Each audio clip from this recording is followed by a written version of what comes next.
Hello, sports fans, and welcome back to Ball Games and Beyond. I am your host, Evan Groat, and Ball Games and Beyond is brought to you by Sportsnaut.com. Please go out there and make sure you are following the Sportsnaut YouTube channel. Also, I want you to go out there and check out Sportsnaut's new NFL channel. That's right. The season is just weeks away. Training camp is well underway, and there's a lot of great content that's being made available for you guys over on our new Sportsnaut NFL channel. So make sure you check that out. And then please do me a favor, follow and subscribe the podcast on the audio version of Ball Games and Beyond, anywhere you get your favorite podcasts from.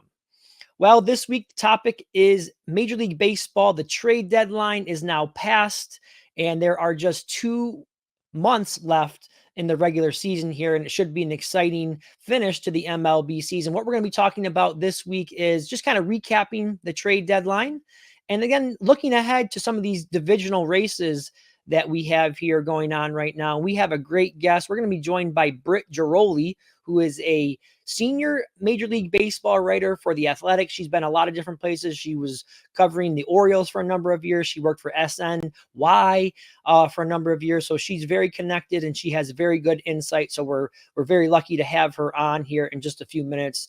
But before we do that, just some of my quick thoughts on the deadline. You know, we didn't get that big splash. We didn't get that big blockbuster trade that so many of the fans out there, like to see. But what you saw was a lot of the contenders looking to fill some holes, and just kind of look to solidify their roster as they look to make a push here to playoffs. Some of the teams that you saw that were more active, you had the Dodgers, of course. The Dodgers are always very active, right? Whether it's the offseason or free agency or at the trade deadline. They made a big move by bringing in one of the more coveted starting pitchers that was available at the trade deadline, Jack Flaherty from the Tigers. They also made a couple other moves as well. The Yankees has made what looks like a great move at this point, bringing in the versatile Jazz Chisholm, who has added some spark to their lineup. He's played very well since he's become a Yankee. The Yankees are now have won their last 5 games, and things appear to be back on track for them. The Padres added some key arms to the back of their bullpen as they look to try to make up some ground against the Dodgers. They're 4.5 games back right now in that division race. And then you had some teams that you were left kind of scratching your head, like the White Sox, who are having a historically bad season. We heard for weeks and weeks about one of their starting pitchers, Garrett Crochet, who is their biggest trade asset. They decided not to move him, whether the asking price was too much or not. It kind of looks like a head scratcher at this point. That was an opportunity for the White Sox to replenish and bring in some young talent to their farm system. To me, it seems like a missed opportunity. That is one of the things we're going to ask Britt about. But again, a lot going on right now in Major League Baseball. Just 2 months left in the regular season. The trade deadline is now passed. And we're going to bring in our guest here. We're going to bring Britt in just a moment, and we're going to talk to her about all of this and more. So you don't want to miss that conversation coming up next on Ball Games and Beyond, brought to you by Sportsnaut.com.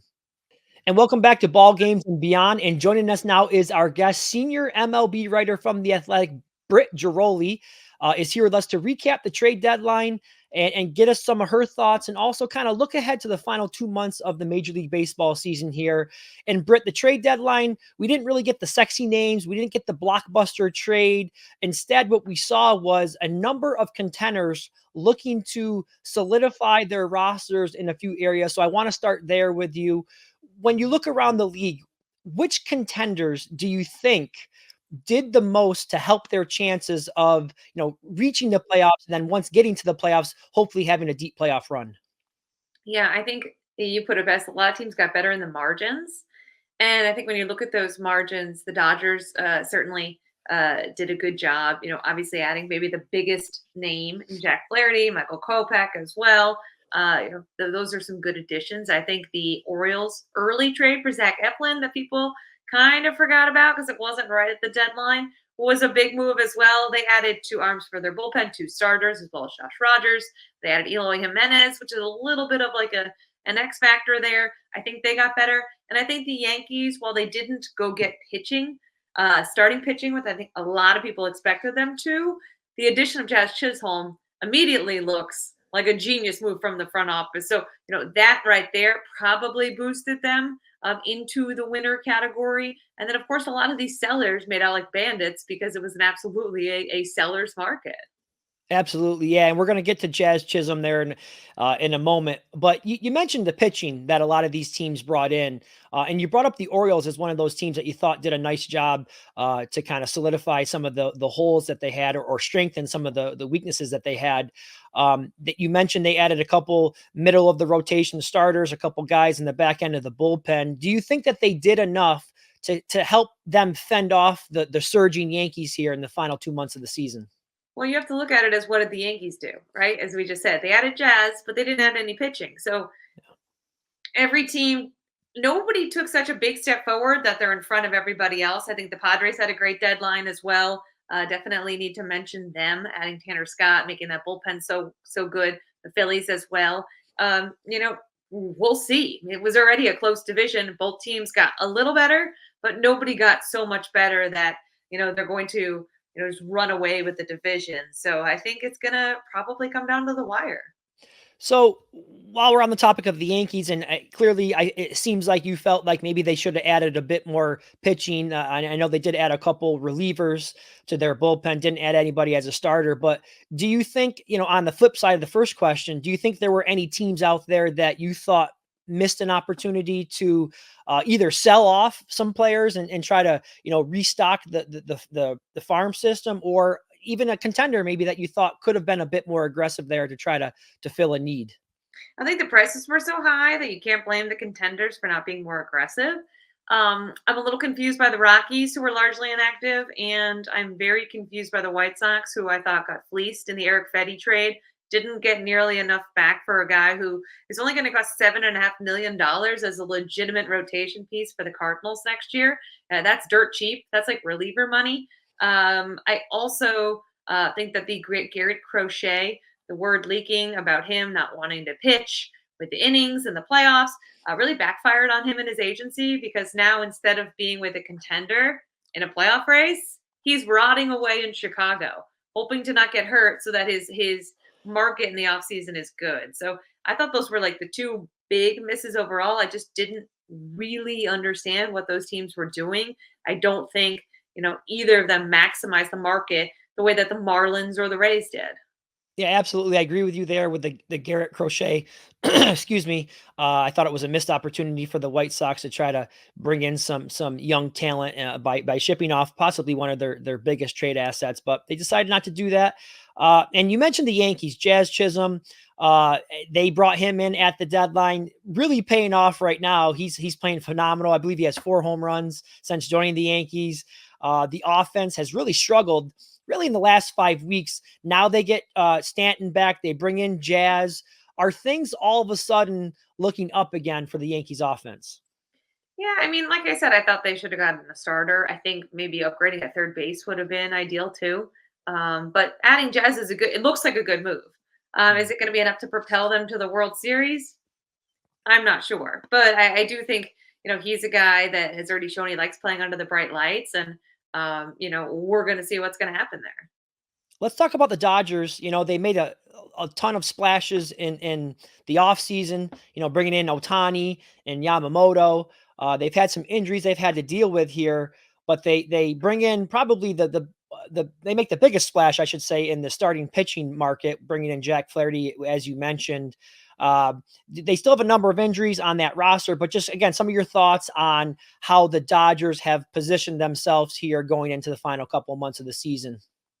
Yeah, I think, like I said, Michael Kopech was probably a boon because he's a guy who a lot of people think can benefit from a more data-driven front office than Chicago, and the Dodgers are right at the forefront of that.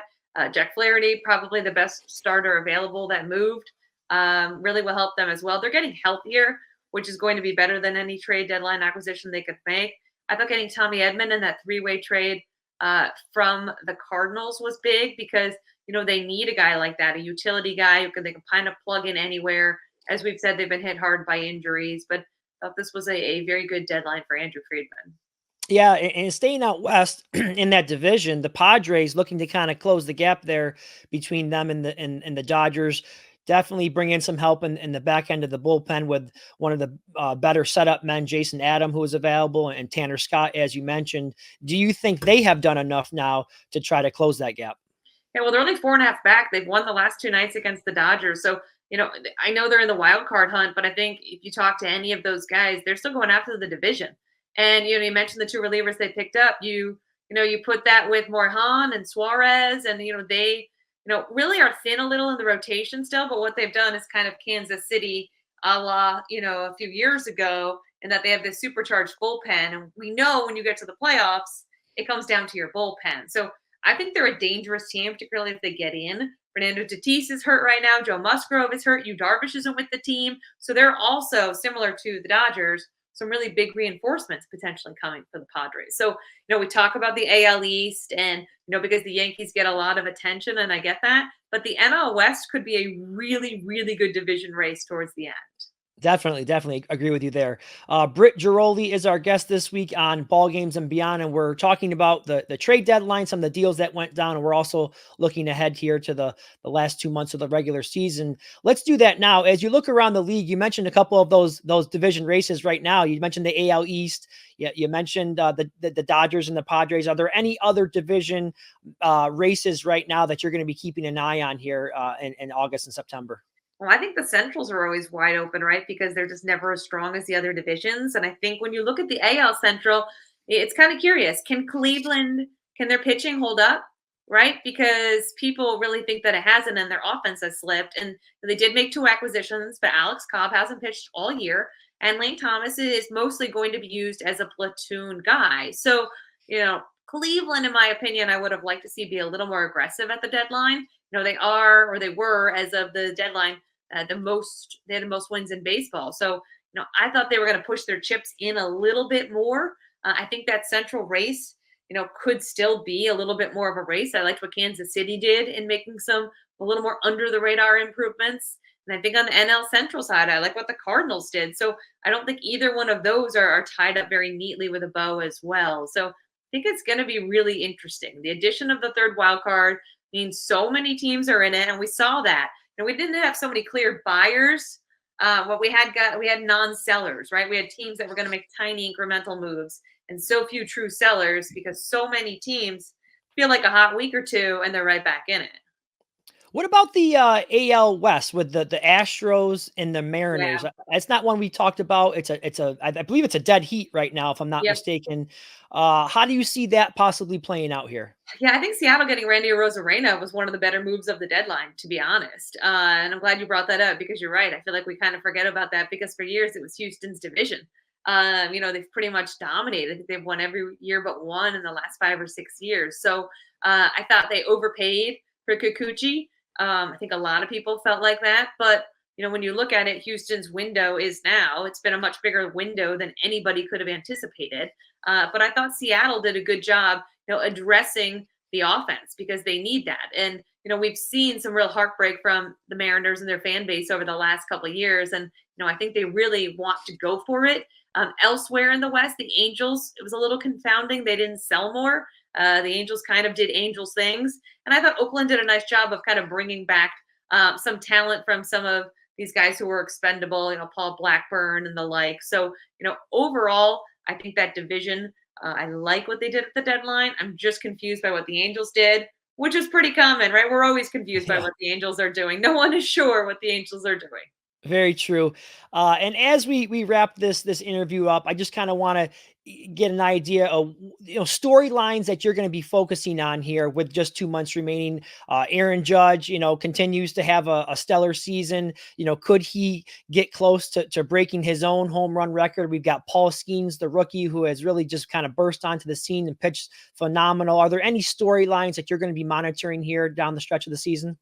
Yeah, I think for me, once we get into August, it becomes about the divisional races more so than the individual accolades. From a coverage perspective, obviously some of those guys are terrific. It's going to be terrific to watch them. But I think who's going to hang on, who's going to emerge here. Teams really. I covered the Orioles for 9 years, the Nationals for 2. So I've been in a lot of clubhouses, and teams really are at times energized when their front office makes a push at the deadline. And on the flip side, when the front office doesn't really do much, it could really kind of deflate the balloon a little bit. So I think what you're seeing with teams like the Padres after the deadline is they go out, they rally from a 5-0 deficit of the Dodgers, then they win last night's game. So you're seeing the teams that are kind of taking the deadline and running with it, and then you're seeing other teams that are kind of stumbling off here a little bit. So I'm really going to be paying attention to those divisional races, how that shakes out. The MVP race, I think, will be fascinating as well. Skeens is much watched TV. I think Absolutely. people know this around the league, but it's really an exciting time for baseball. I think so many young stars, so many things that have yet to be decided. And this is what baseball wanted in enacting that third wild card, right? They wanted more fan bases engaged in August and September. They wanted more hope. And right now, a lot of teams have a lot of hope that they're going to at least play in October. Absolutely. And it should make for an exciting final couple of months of the season. And Britt, we're happy that you gave us a few minutes here to discuss all of it. You can follow Britt on X at Britt_Ghiroli. Go out there and do that. She's a great follow. She puts out great work for The Athletic as well. And we are so grateful that you gave us a few minutes of your time here today. Thanks for having me.